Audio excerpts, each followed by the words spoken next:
What is up, guys? This is not a multiplayer 2D game, or not 2D, two-player game tutorial. This is just how to play two players. Like, it would be like split screen, or if it's a fighting screen, Smash Bros. Would be the same screen, but what you would need to do is with the second controller, just sign this guy in as a separate account, not your account. So you would either need a guest account or a account that is already made for your guest account.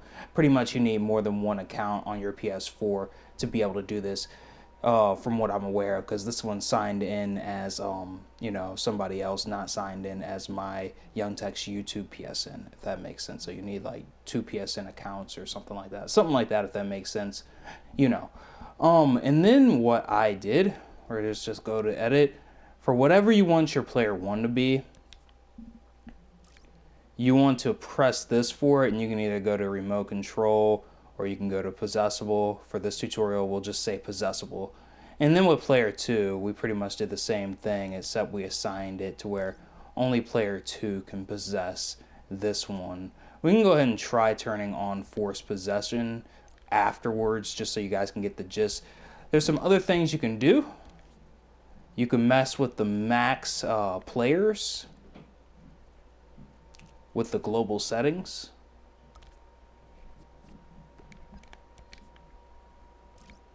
How many players are in the game? You can set it to 2, you can set it to 1. You can also make it to where it hides imps if you have it on remote control for both things. You can mess around with hiding the imps.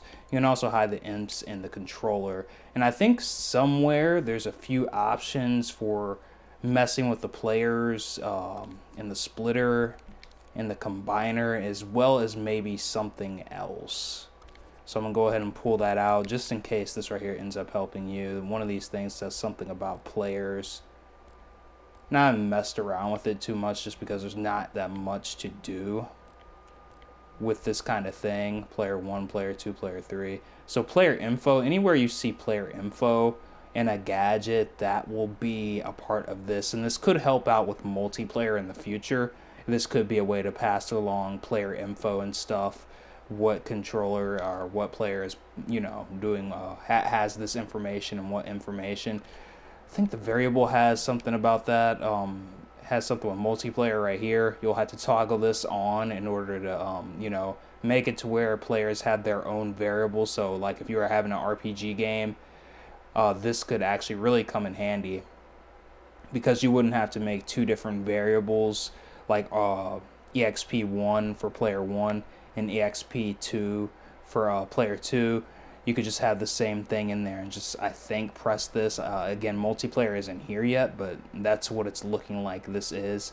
And then you could pass that signal along maybe to this or something like that, if that makes sense. I think that, like, going upon the dreams logic that I've learned, that would be how you would do it. Then you'd also want persistent dreams. So like if you go to level 2, then the information from this will be in level 2, if that makes sense. But you'll also need the variable name in the other scene. And then you have to have that one on persist also. I think you can have up to 100 variables in one game, I think. Maybe it was 1,000, who knows. But there's a few gadgets that have player info. I think even the signal manipulator can have player info. And off the top of my head, I think those are the main ones. Maybe other ones will have it too, but I honestly think those are the main ones. So let's go ahead and show you guys what this looks like. So I cannot possess the blue guy. That's player 2. That's player 1. So if I go to my other controller, he can possess the blue guy. And it's pretty much as simple as that. So this should help you with multiplayer games, like the information side of how multiplayer games should work. And this is pretty much how you can make it to where player 2 has to be this certain character. If you were to like have a character select screen and pretty much, you have all that information down, this is how you do that if they were to select a character. And then you want player 2 on one side, and then player 1 on one side, then have it on forced possession. So if both of these were on forced possession, right now I'm editing as player 2. Actually, I can't do that. So let's pull out player 1. Both of these were on forced possession. It goes just like that. So you can use a keyframe to force possess if you need to. Or you can just instantly have it on forced possession once you enter the room.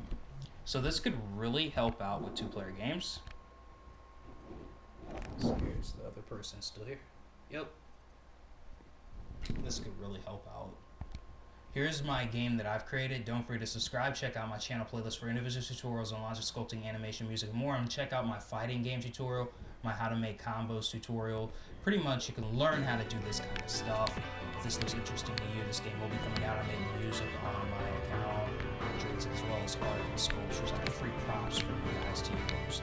And I know exactly how to do this kind of logic. So if this looks cool to you and you want to be a part of it, feel free to let me know. If you just like the channel, feel free to subscribe and follow me on Dreams. I'm Young Tech's YouTube on Dreams. A lot of creations coming your guys' way. Thank you guys so much. And this kind of information will definitely help you guys out with games like this. If you had 2D games, or not 2D, I don't know why I keep saying that.